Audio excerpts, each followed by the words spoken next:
Today we're going to be making garlic ginger ramen with beef. Here's the ingredients you will need. Don't forget to wash your hands. You're going to start out with 4 washed green onions, and you're going to want to slice them thin. Start off by cutting off the ends of the onions and turning it around. Then we're going to chop them fairly thin,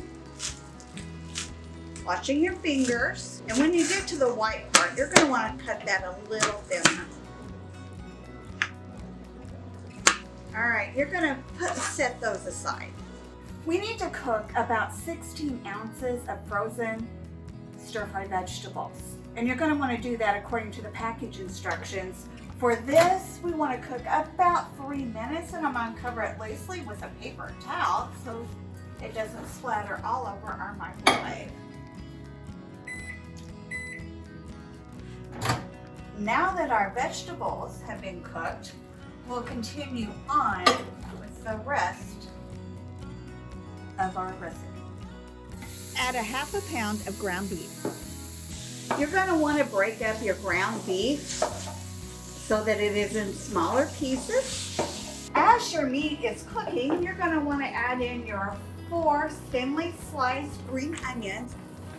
Then you're going to want to add in a tablespoon of fresh ginger, or you can just use 1/4 of a teaspoon of dried ginger.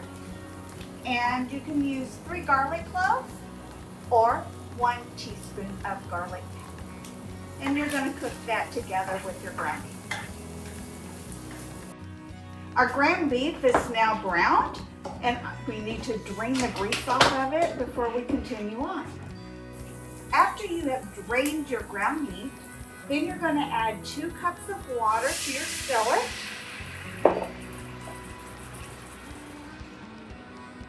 And then you're going to add in 1 seasoning packet that was in the noodle.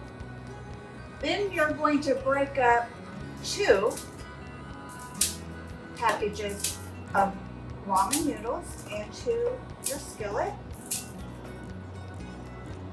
You're going to want to stir that around a little bit. And then you're going to add in your cooked stir-fried vegetables. And then you're going to cover this and let it cook for about 3 to 5 minutes on the simmer. All right, it's been 5 minutes. Let's take a look. Oh yeah, this ramen is done. And it looks really good. Let's plate it up. I reserved a little bit of the green onion to make as a garnish.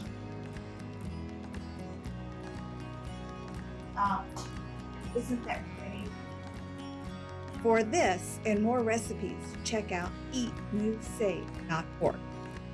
Eat, Move, Save.